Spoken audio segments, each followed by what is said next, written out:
Good morning and welcome to day 3 of the Deafblind International World Conference. I hope everybody is enjoying themselves. I know this is my first time in Ottawa, Canada, and I'm enjoying myself very, very much by the hospitality and this beautiful city.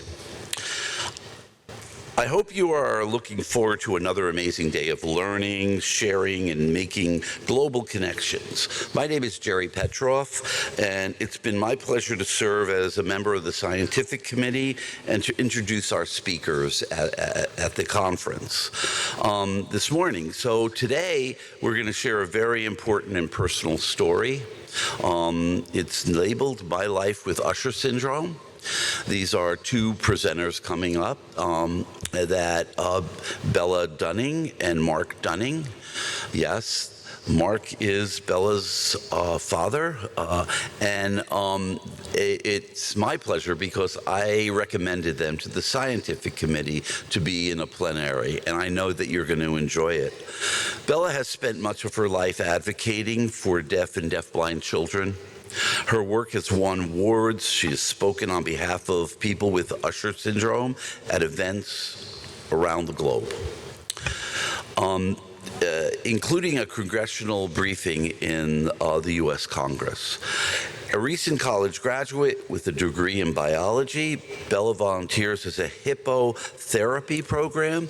That's all about horses, I just found out.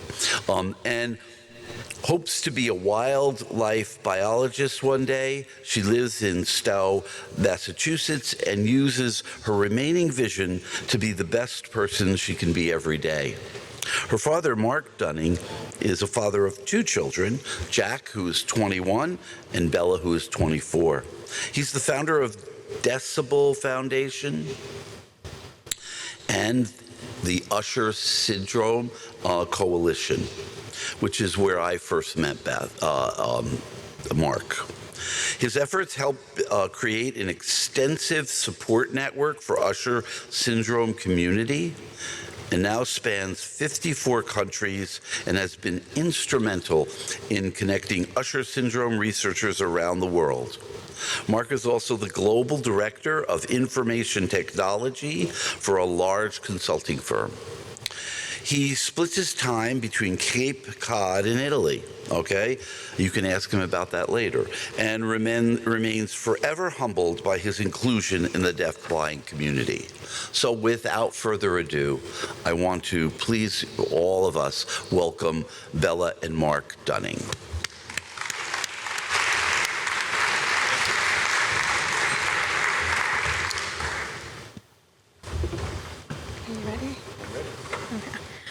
Before we start, I do want to take a selfie to memorize this moment. So are you guys up for that?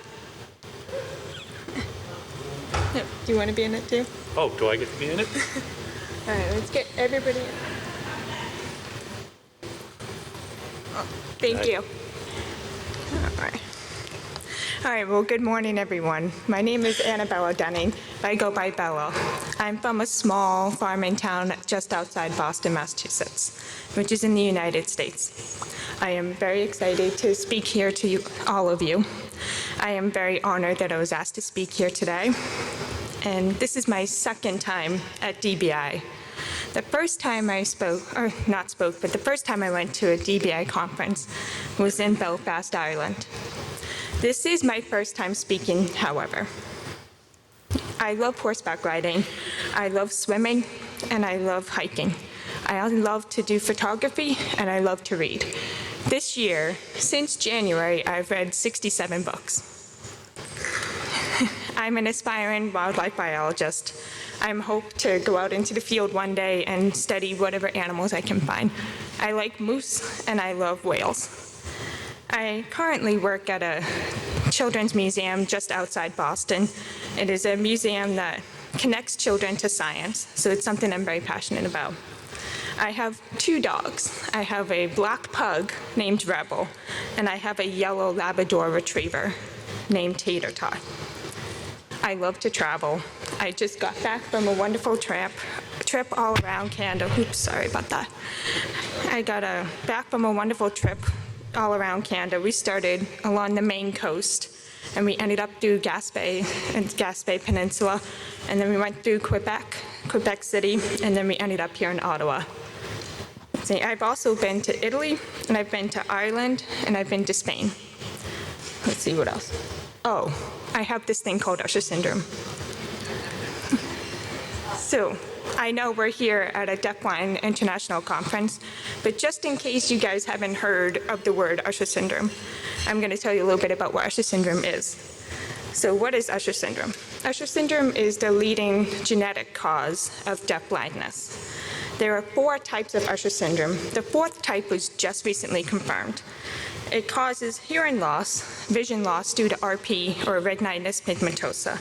And in some types, it can cause balance issues. I have type 1B, which means I am the triple threat. I was born deaf. I am losing my vision due to early onset RP, and I have terrible balance.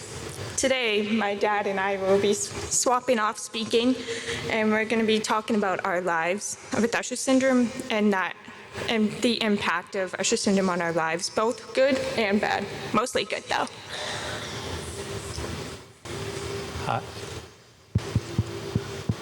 Hi. You guys hear me? There you go. Hi. We thought it would be best if we didn't try to switch off because that can be challenging for Bella. Switch off at the podium. So this is my, thank you, my name is Mark Dunning. This is my 3rd time attending a DBI conference. The first time I attended was in Aalborg, Denmark, and it was a life-changing experience for me.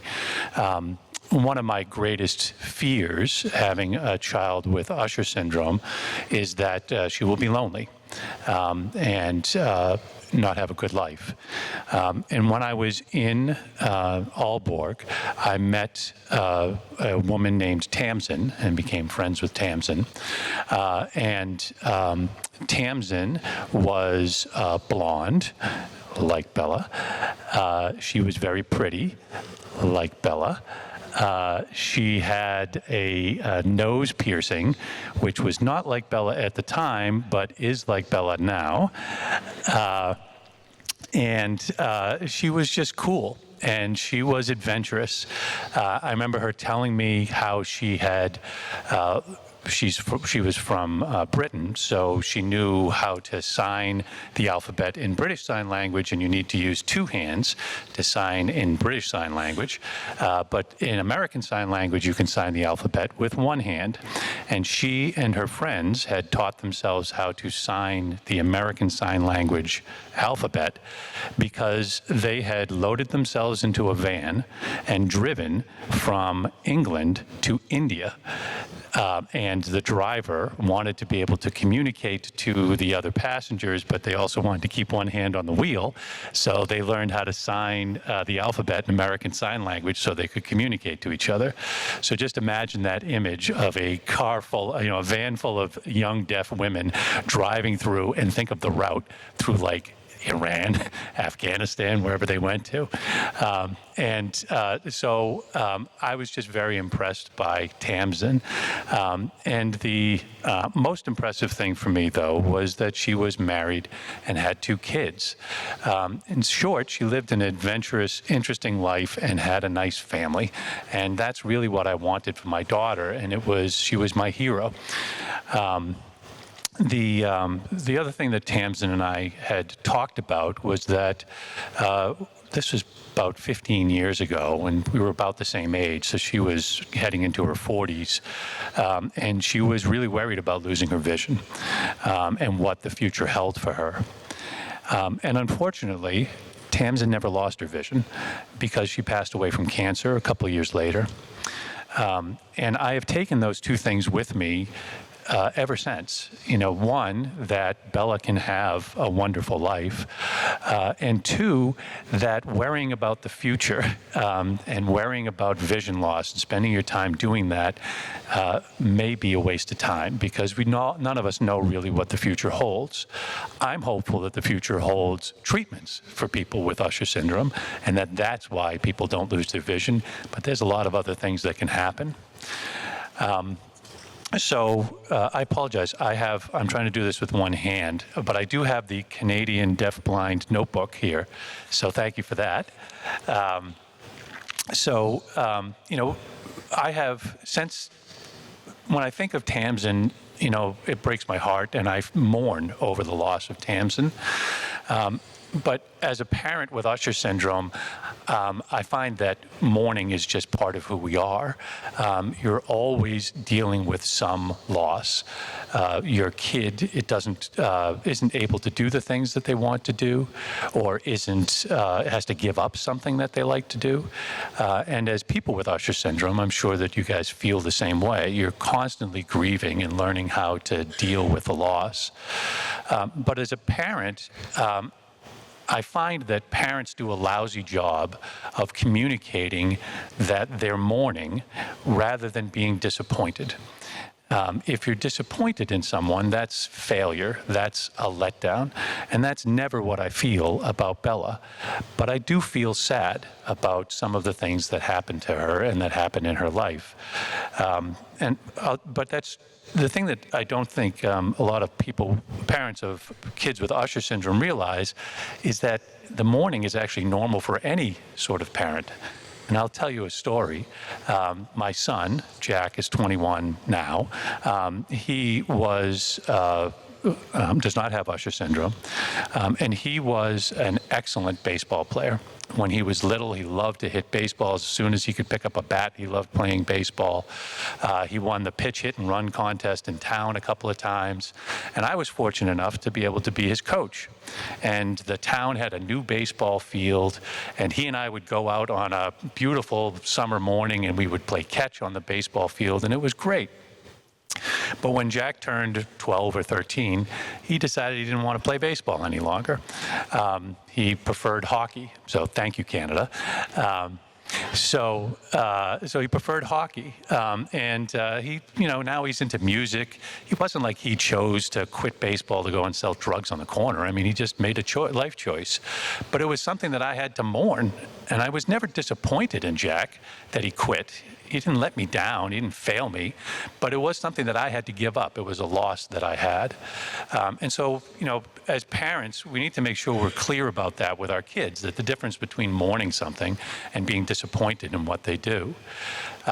As a father of a child with Usher syndrome, I have spent a lot of my life mourning, and Bella was diagnosed with, or at least identified as potentially having hearing loss through the newborn hearing screen. It was a pilot program in Massachusetts at the time, and so she was one of the first kids caught through this thing. But the nurse came up to us, and here's Bella, our little baby who is 2 days old, and told us that our daughter had failed the newborn hearing screen, which drives me bananas because 2 days into her life, she was already a failure. And I was already grieving over the fact that the daughter that I thought I was going to have was not the daughter that I was going to have. We learned some sign language, baby sign language, and I was a new parent, and I didn't know anything about raising kids, and I didn't know anything about, certainly nothing about raising deaf kids. And so we learned a little sign language, and every time I'd come into the room, I would sign, "Daddy, Daddy, Daddy, Daddy, Daddy, Daddy." And it was like signing to a rock because she never responded in any way. Sometimes she'd smile, but that was as likely to be gas as it was that she was, happy to see me. And so I had no idea if I was doing this right or I was getting where I wanted to go. But then one day I walked into the kitchen. She was 9 months old and she was in her little high chair. And I walked into the kitchen and she put her thumb and her index finger to her head like this and smiled, and either she was signing loser or daddy, but either way she meant me, and I was so relieved. I was going to be able to communicate with my daughter. I was going to be able to tell her that I loved her, and she was going to be able to tell me that she loved me, and that was the greatest feeling in the world. And I love you, Bella. I love you too, Dad. So I have 2 cochlear implants. I got my cochlear implant on my right side at 2 years old, and my cochlear implant on my left side at 8 years old. Prior to that, I only communicated through ASL. I was born into a hearing family, so it was very hard for my family to learn ASL, especially my grandparents. My grandmother, who I refer to as Nan, didn't know very much sign language, but she knew I loved horses. I've been riding horses since I was 18 months old, and where we lived in our small farm in town was right across the street from the horse farm. So she used to bring me over there, and I would go hang out with my best buddy over there, who was an old horse called Mac. And I would spend hours there. Now, Nan's not a horse person, so when it was time to go, she would have to drag me away, and I would argue with her in sign language. And everybody at the barn, the owners, the workers, the trainers, all thought I was swearing at her in sign language. And I also wanted to point out that because I was born into a deaf world, I couldn't communicate with humans as well as I could have, but I could communicate with animals. I've been a huge animal lover, and ever since I was little, I was able to communicate with them better than humans, and that's because animals use body language and they use pressure. That's how they communicate, so I was able to talk to them before I was able to talk to people. Yes. I don't know a time, but despite that, I don't know a time or don't remember a time without my cochlear implants. My cochlear implants allow me to communicate with the world around me. Once I got them, I switched to the spoken language, and I did lose a little bit of my ASL, or American Sign Language. I hope to relearn it because I think it's a valuable piece to know. Cochlear implants allow me to listen to music. I love music. I am a huge fan of classic rock. Any music from the 60s, 70s, 80s, love it. I also love Harry Styles, and I was able to go to his concert last year for my birthday, and I had a great time. However, my implants are not perfect. I don't wear them when I swim. My brother Jack knew 2 signs. The first one was stop, and the second one was you're hurting me. He used to use these signs to communicate to me when we were in the pool and I was accidentally drowning him.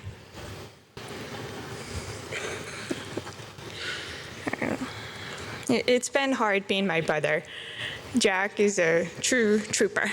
He's been through a lot, and sometimes I think he felt forgotten because he got dragged to all of my special ed classes. He got dragged to all the doctor's appointments, and I feel like he lost a little bit of his freedom, but I think it also has made him a better person, and I'm very proud of him and the person he's become.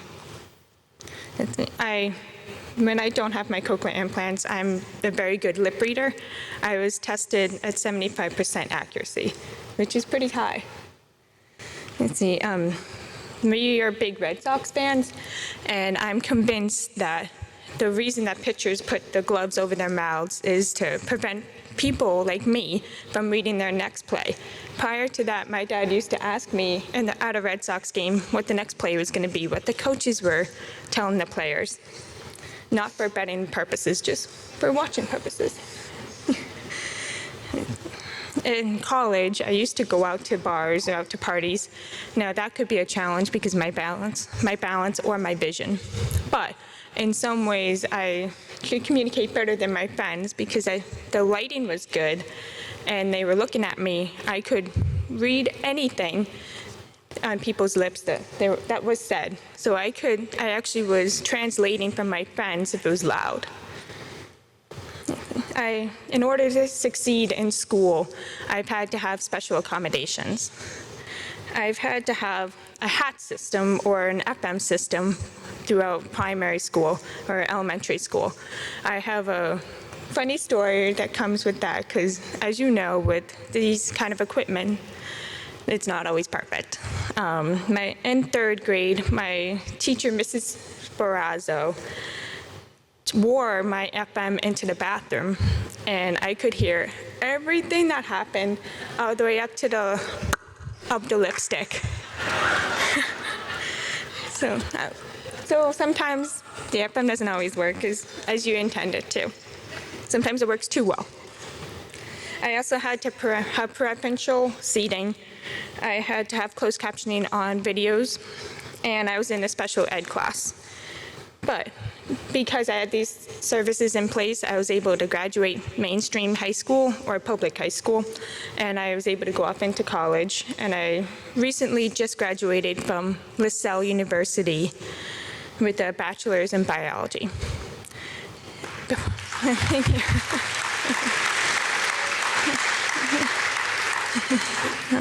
Prior to that, I did attend a small college called Becker College. Becker closed, unfortunately, due to the pandemic.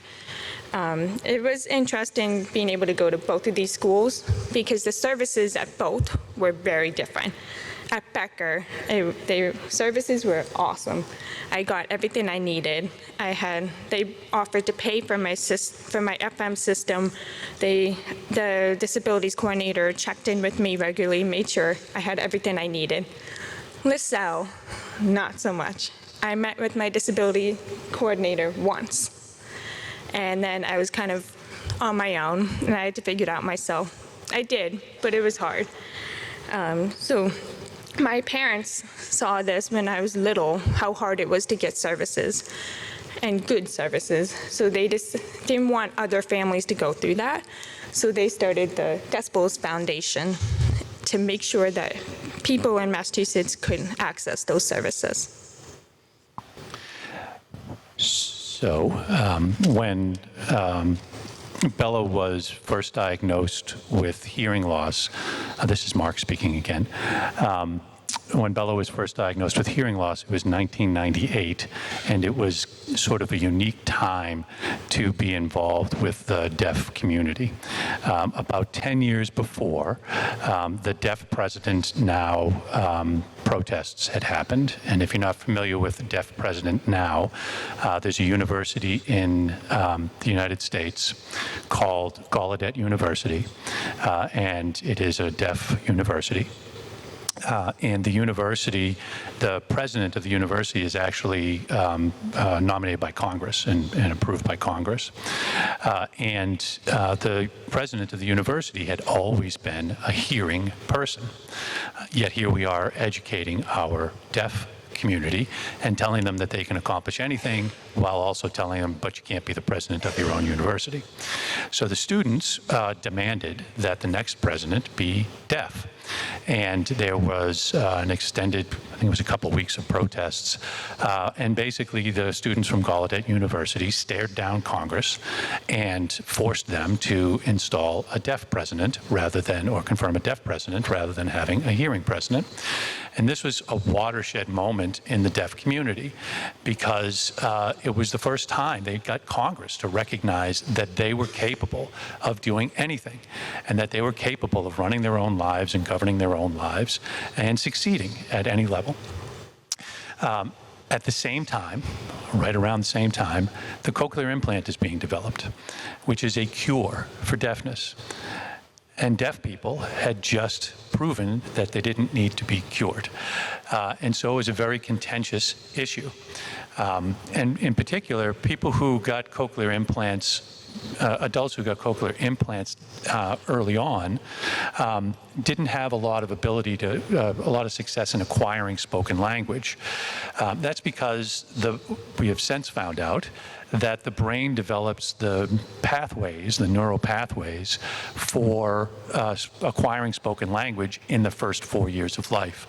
So if you get cochlear implants later in life, they are less likely to be successful for you. So the deaf community was understandably skeptical of this whole thing. And when Bella was, when Bella was born back in 1998, they were just, cochlear implants were still in clinical trials for kids with hearing loss. So they were only doing it in adults still. But they were about to be approved by the FDA, and we had to make a decision about whether or not we wanted to get Bella cochlear implants, this unproven technology. And the deaf community had been wonderful to us. When they found out that we had a deaf child, they came to our house, they taught us sign language, they welcomed us like family. It was a wonderful experience, and personally, I love sign language. I find it to be absolutely beautiful and wonderful to see. And so I could see Bella, I could envision Bella in that world. But my wife was very my wife Julia was very pro cochlear implants, and my parents and my mother-in-law were both very adamant that they wanted Bella to be able to acquire spoken language, in large part because they were having a very hard time acquiring sign language, and they didn't want to be unable to communicate with their daughter. So into this mix I go as a dumb parent who doesn't know anything about raising a kid, even less about raising a deaf kid, and I have to make this decision before while she's a baby, about whether or not to have this unproven surgery for cochlear implants and basically pull her out of this wonderful community that was there to help her. This caused a lot of stress in my marriage. In fact, I'm divorced now, not because of that, but it was one of the issues that came up as my marriage was breaking down, that we had this incredible decision to make about our daughter, and my wife felt like I wasn't hearing her because I was still on the fence about what the right thing to do was. In the end, my parents and my wife basically had an intervention with me and told me in no uncertain terms that they really wanted this. They didn't force me to do it, but I went along with it because I knew how passionate they were about it. And the truth was, I did trust my wife, and I did trust her opinion on this stuff. So Bella had cochlear implant surgery. So she was 20 months old when she had the surgery, and I remember being very nervous about it, and she comes out of the surgery and she's got this wrap around her head, and she's got boards on her arms to keep her from pulling out the tubes that are in her arms, and she's just miserable. And the surgeon comes to check on her, and she barfs on the surgeon, and, you know, when she finally started to come to, she didn't say, "I love you, Daddy." The first thing she signed was "Where's Oates," which is the name of our dog. She wanted to have the dog who comforted her come over and so she could grab the dog's ears. And I felt terrible about the decision for about a couple hours, because as soon as the wrap came off her head, she was up and about and running around just like she always did. And of course, my wife and I hadn't slept all night, and so it was a miserable day dealing with energetic Bella. And obviously, the implants were the right decision. You know, Bella is happy with them, and it has improved her life. But my wife and I, recognizing the challenges that we had gone through, decided to make sure that we could ensure that new parents were able to learn from our experiences. So we started the Decibels Foundation. And the Decibels Foundation works with young parents who have a kid with hearing loss, because 90% of kids with hearing loss are born into families that have no experience with hearing loss. We help them, we teach them baby sign language. We help them to understand what the expectations should be for their children.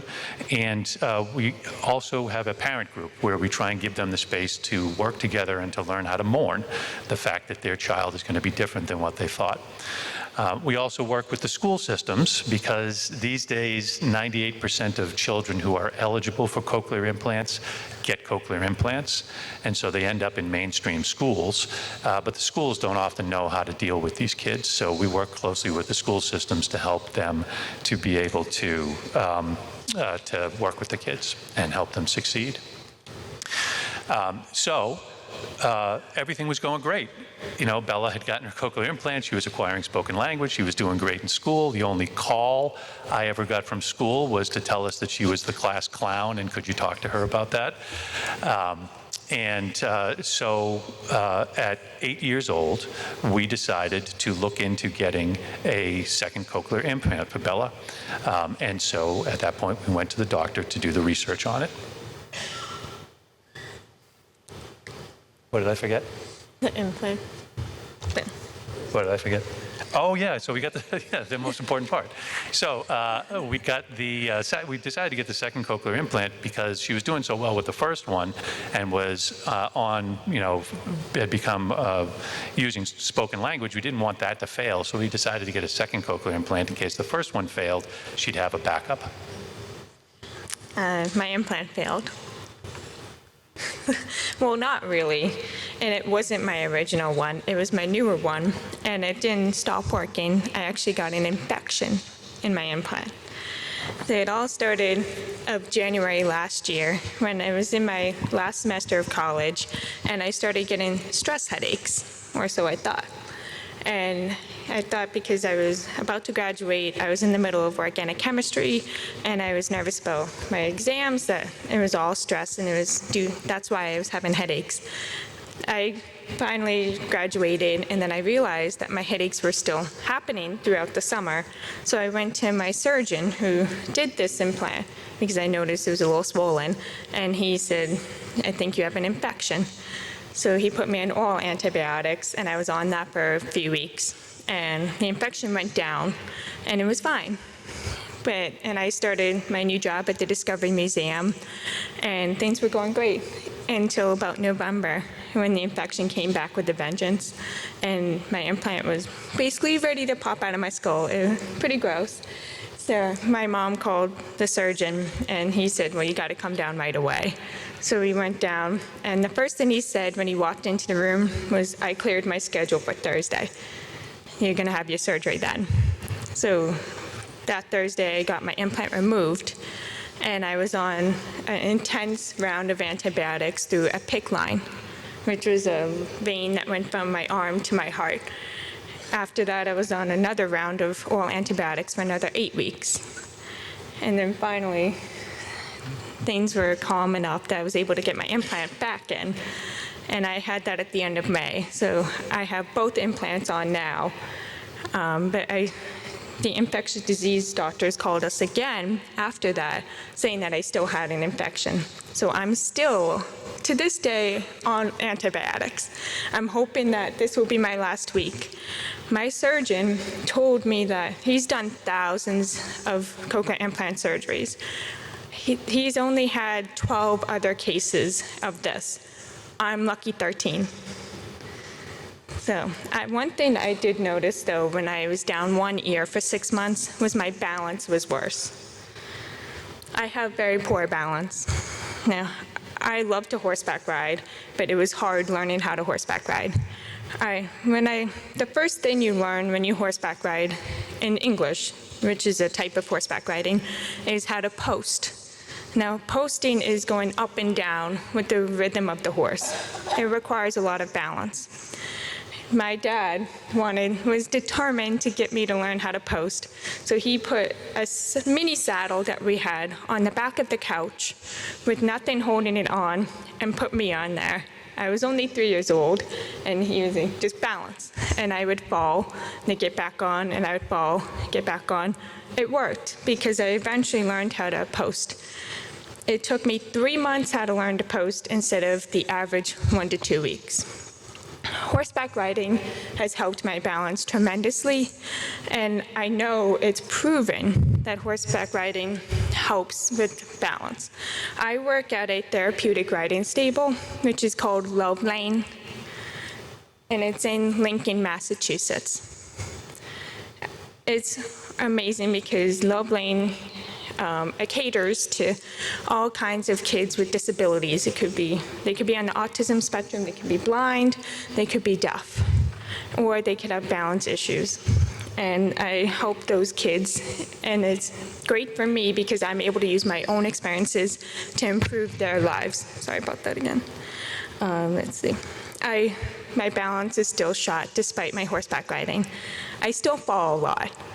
In high school, I once tripped over a kid's feet in class, took him down. He was sitting in a desk. Took him down, and then took down 3 other desks. It was a little embarrassing.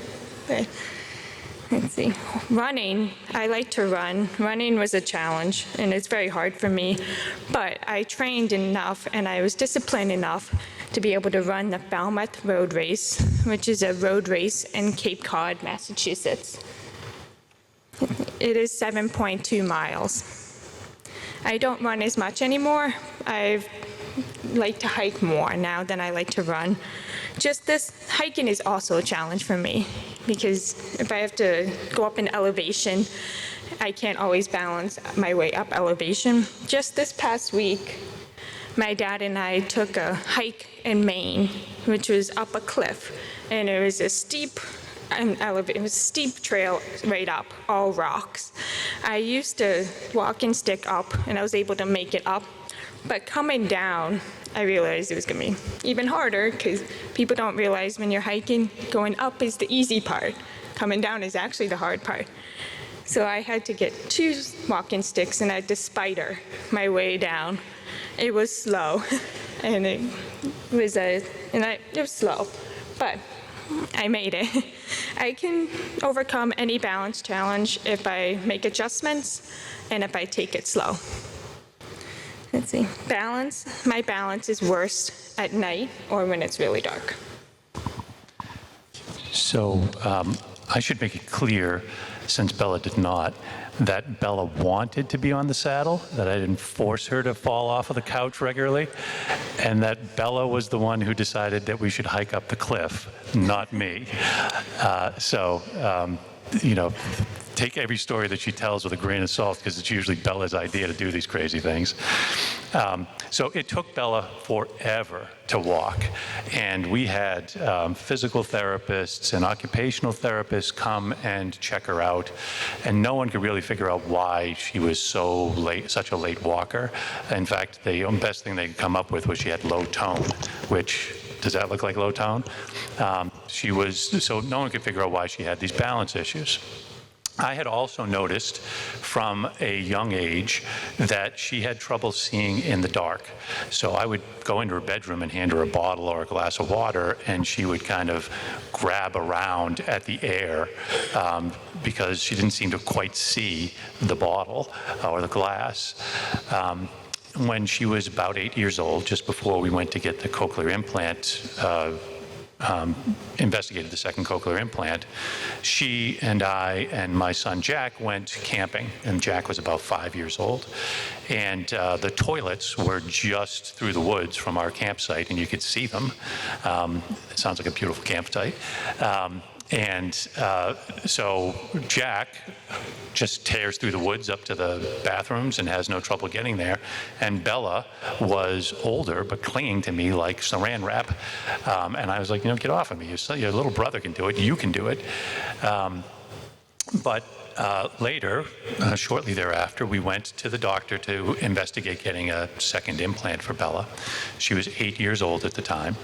And we met with Marilyn Nault at Children's Hospital in Boston. And Marilyn noticed her glasses and said, hey, does she have any kind of problems with her vision? And I said, well, she's got an astigmatism and the glasses help and she's fine. And she said, well, does she have problems seeing at night? And I was like, well, yeah, I guess, yeah, actually, I told her the stories. Yeah, she does seem to have problems seeing at night. I said, well, does she have any kind of balance issues? And I was like, oh boy, this doesn't sound good. And I was, of course, yes, she has balance issues. So Marilyn said, have you ever heard of Usher syndrome? And I said, is this something I want to remain blissfully unaware of? And she said, well, and she told me about it, and I was like, oh God, this is not what we want. But we had she said, we just developed a genetic test for this. So again, Bella's at the forefront here for testing for Usher syndrome, and we should probably test her. And so we gave blood, and I came back home and I hit up Google and I looked up Usher syndrome, and there on the screen was my daughter. All the pieces pulled together: the night blindness, the balance issues, the hearing loss. It all made sense. And I was immediately depressed. And immediately mourning what the future held for my daughter. But it was 8 weeks before we actually got confirmed the results of the test. Might have even been longer, but it was at least 8 weeks. And my wife's approach to the situation was she was going to ignore it until it was confirmed. And so I mourned alone through this period because I knew this is what she had. And I would act like a normal person, and I would take care of the kids, and we'd have fun, and I'd put her on, the saddle and let her fall off the couch. And then they'd go to bed, and I would go into the living room, and I would turn off all the lights, and I would lay on the floor and just stay there until I fell asleep. And this went on for 8 weeks or 10 weeks or whatever it was until we got the diagnosis confirmed. And I remember my wife calling me up and saying, Bella has that thing that you've looked up, Bella has that thing. And she was crying. And I felt strangely relieved because now I knew for sure that this is what Bella had, and I knew for sure that what we could do to try and address it, which at the time was, the doctor told us, your daughter's deaf, she's going to go blind, there's no treatments, and you're unlikely to ever meet anybody who has Usher syndrome, which is not exactly the diagnosis that you want to get. But the challenge for us was, really put a big strain on my marriage because my wife and I mourned at different times in different ways. And we both ended up kind of mourning alone. And so we both went through this very difficult period in our lives, sort of separately, but together. And we didn't realize it at the time, but it really caused us problems in the long run. Now, Usher syndrome is not the reason that my wife and I ended up getting divorced in the end, but it was a contributing factor to it. And I think that that's something that we try and work with parents on, is to help them to understand the impact that this has on their families and to try and get them into to talk about it and to make sure that they're aware of it. Let's see. I have about 50 degrees of vision remaining out of 180 degrees.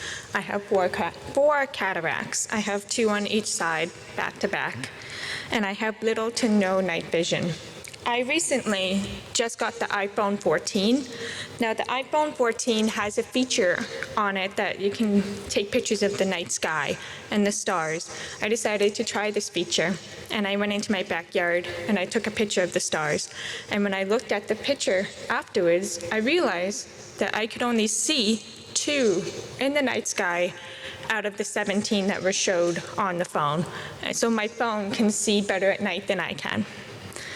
I have a stepsister, Allie, who's only 5 feet, and when she stands right in front of me, I cannot see her. And I will ask where she is when she's standing right there. That's because I have no vision down here, as you can see.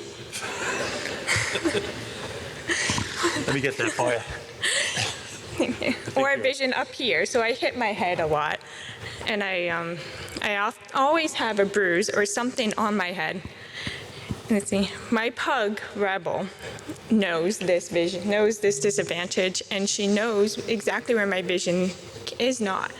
And if I'm sitting down and I have my food or my dinner in my lap, she'll sneak her way through and in my blind spot and start eating my food in my lap because she knows I cannot see her there. But it's okay because I get her back. Rebel is also deafblind. So she can't hear me when I'm coming down the hall, and I can't see or hear her. So I end up kicking her like a football. Let's see.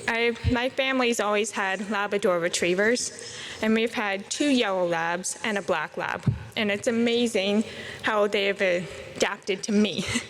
If they see me coming down the hall and they know I can't see them, they'll immediately move out of the way, because they know if they don't, they'll lose an ear, a nose, a foot, a tail. They've also learned how to wake me up in the morning because of I can't hear them. Tater, my current lab, he knows that if I'm lying in bed and it's time to eat, he'll jump on the bed and he'll lie on my back and he'll breathe right here to wake me up. Let's see. My vision loss has not kept me from horseback riding. I got a horse when I was 14 years old. His name is Apollo, and I had him for about 10 years until he passed away my sophomore year of college. Now, Apollo was also blind in one eye, too. So it was me, the blind kid, on Apollo, the blind horse. And we go jumping, and we go showing, and we were pretty good. We ended up getting third at a regional horse show. Thank you. I also had the amazing opportunity to go out to a ranch out in Colorado, and I became a wrangler, which is basically a cowgirl. If you've seen the show Yellowstone, that's basically what I did, without the drama, though. I don't drive. When I was first thinking about getting a license, I probably could have driven. I had enough vision at that point, but I decided not to because I wanted to learn how to be an independent traveler and not have to depend on driving. So I've learned how to use public transportation. I hate it, but I've learned how to do it, and I can navigate, and I can go anywhere I would like to go. When my younger brother, got his license, it was upsetting for me. But I also learned quickly that I have my own shuttle service. He will drive me anywhere I ask him to, as long as I pay him in McDonald's. The only time I truly got to experience driving was when I worked out in Colorado, because there was nothing for miles. It was an 8,000-mile ranch. So there was nothing 8,000 acre. Acre, thank you. Acre ranch. So there was nothing that I could hit and no one I could hit. So I used to drive the truck with all the water out to the cattle, and I used to drive the ATVs out to check fencing, and it was fun for me to experience that type of freedom that I wouldn't otherwise have experienced. It was very scary for my parents to learn my diagnosis and to learn about my vision. We knew no one. We didn't know anyone else with Usher syndrome, and this was hard for my parents because they wanted to create those connections. And so they decided, well, let's do that. Let's create those connections. So they created the Usher Syndrome Coalition. So when Bella was, this is Mark speaking again, when Bella was diagnosed with Usher syndrome, as I mentioned before, we were told that she was deaf, she was going to go blind, there were no treatments, and you were unlikely to meet anybody. And I said to the doctor, Dr. Marley Kinney, I said, isn't there anybody who's working on this anywhere? And she said, well, there's this one guy in Iowa that you might want to go and see. And so I got some time off from work. My job was nice enough to give me basically a couple of months off.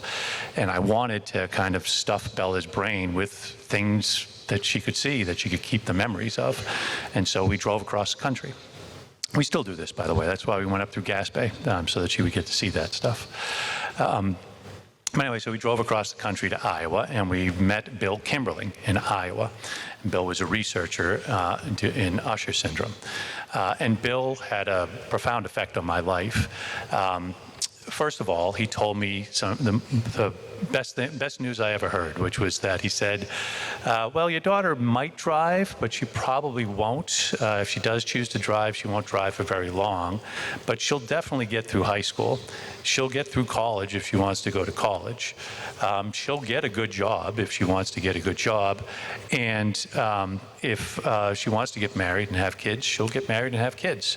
And I was like, oh, thank God, because I thought that was not her future. That was not what I thought she was going to be. I thought she was going to be lonely, and that was my main fear for her, and it remains my main fear. The second thing that Bill did was I asked him, is there anything I can do to help? And he didn't say, well, you can write me a check, because I can't write checks. I don't have that kind of money to write checks. Certainly nothing that would be impactful. Instead, what he said to me was, well, actually, there's this doctor out in Boston that is interested in potentially doing a project on Usher syndrome.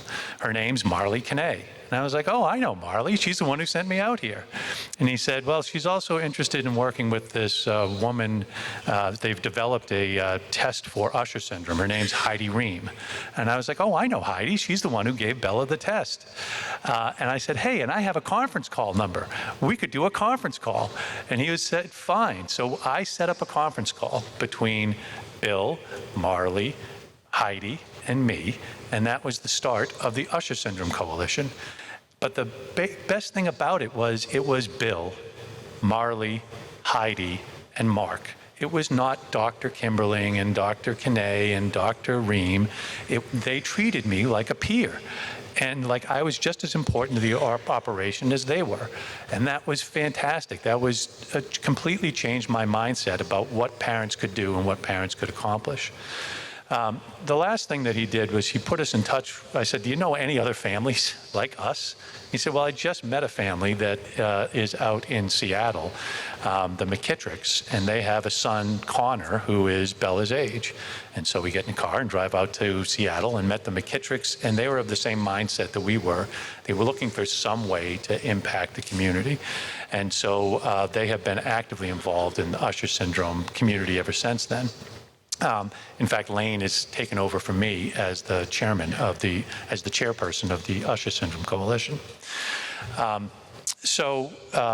As I was connecting with these different researchers, I realized that the researchers didn't necessarily know each other. So, researcher A would know B, but they wouldn't know C, and I knew them. And I was actually knowing more about the research that was being done than the researchers did. And so we started a network of researchers so that they could share information. I also found the same thing with people. I would talk to the McKittricks, and they would know somebody else, and they would know somebody else, and they would know somebody else, and I doggedly tracked down all these people. And eventually I found that I created a mailing list around it, and that we were able to connect people all around the world. So the Usher Syndrome Coalition now connects families with Usher Syndrome. We're in touch with thousands of families, actually, with Usher Syndrome. And we're actually at 71 countries now that we're in touch with people. We are able to work in multiple languages. And we connect not only families, and if you have Usher Syndrome, I can promise you we can find someone who is in your situation. They may not be in the same country, but we can find someone who's in your same situation. We also are able to connect researchers, but most importantly, we connect researchers and families. And we held a conference in Germany just before the pandemic. And I knew that we had really kind of reached the limit of who we could connect with when a family from North Korea attended our conference. And the conference had both researchers and families there, so the families can learn the research, and they're treated like peers in the conferences. But most importantly, if we're going to be able to find treatments for Usher Syndrome, we need clinical trial candidates, and not everyone is a clinical trial candidate. Not everyone who is interested in being a clinical trial candidate can actually participate in the clinical trial. So you need a large pool of people. On top of it all, clinical trials are often done on older adults where the treatment may or may not help them. And so the concern is that why would people want to put themselves in that position? Well, the only reason they want to do that is if they know someone, if they are part of a community, if they feel like doing this treatment, even if it's not going to help me, it's going to help Bella, or it's going to help this other kid that I know. So you really need that strong community, and that's what we tried to build with the Usher Syndrome Coalition. Because what I found about Usher Syndrome is it's really not a disease of deafblindness. What it is that's one of the symptoms. It's a disease of social isolation. That's really what the killer is with this, and that's what we're really trying to cure.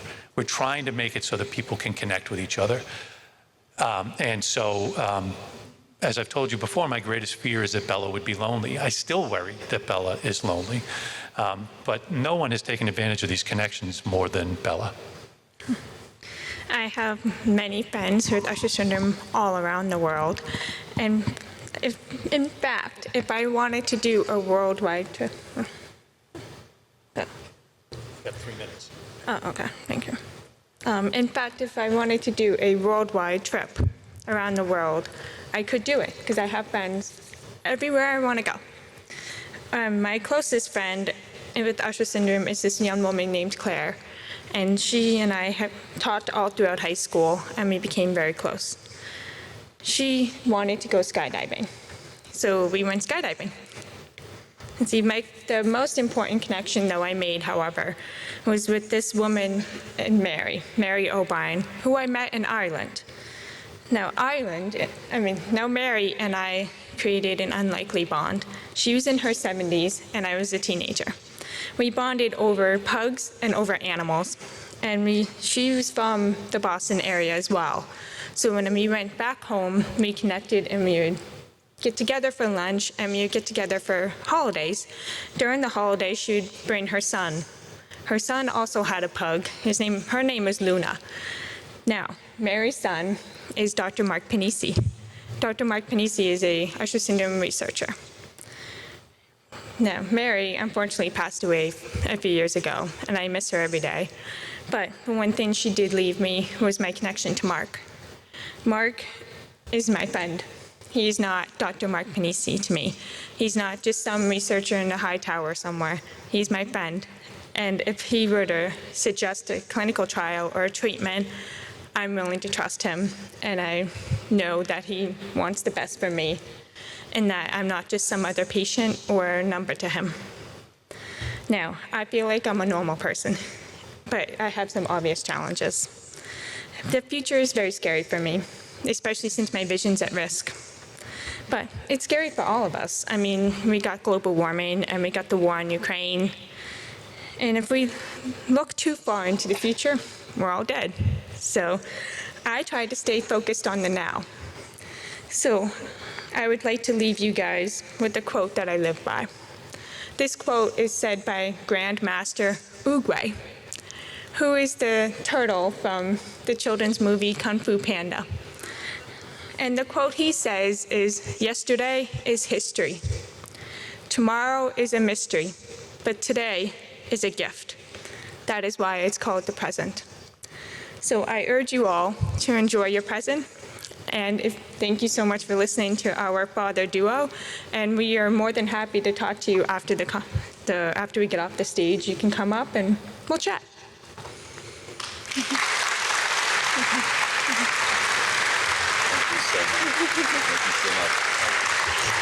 So let me just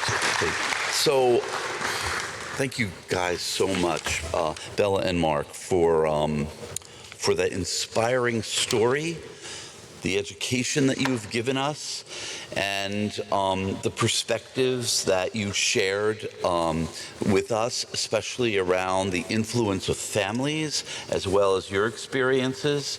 Continued doing the heights and all those other things that you do, Bella.